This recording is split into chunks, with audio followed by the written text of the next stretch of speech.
Je voudrais vous poser une question concernant justement votre relation avec une autre organisation. Qu'est-ce que vous faites encore dans l'Union africaine? Bonne question.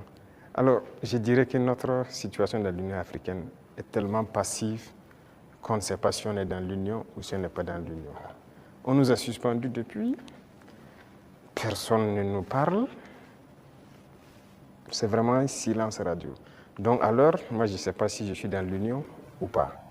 Mais est-ce qu'il ne faudrait pas marquer le coup en posant aussi un acte historique, comme cela a été le cas avec la CEDEAO, en claquant la porte à une institution qui visiblement ne sert pas à grand-chose? J'ai eu à discuter avec un diplomate de cette organisation et après, nous avons vu qu'ils ont nommé un médiateur, le président burundais, qui devrait même venir ici la semaine passée, je pense, mais après, il y a eu question d'agenda avec nous.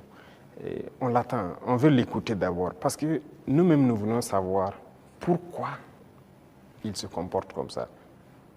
Parce qu'on ne peut pas prendre une décision sans savoir leur motivation. Pourquoi ils ont décidé de nous exclure? Pourquoi ils se comportent comme ça avec nous? Si on a leur motivation, là, si on quitte, on pourra expliquer à nos peuples, voilà ce qu'ils ont dit, voilà les raisons. Et donc, nous, on décide de quitter. C'est la même chose que la CEDEAO. On a quitté, mais si on nous demande pourquoi on a quitté, on peut vous expliquer. Mais aujourd'hui, si on quitte l'Union et qu'on nous demande, nous-mêmes, nous ne savons pas pourquoi ils nous ont suspendus. Pourquoi ils se comportent comme ça. Certes, ils ont dit qu'on est anticonstitutionnel, mais au jour d'aujourd'hui, je pense que... Monsieur le Président, vous pouvez aussi quitter parce que vous estimez que c'est une organisation qui travaille contre les intérêts de l'Afrique. Je ne pense pas que l'Union africaine peut être dans une posture révolutionnaire comme celle que vous menez. Non.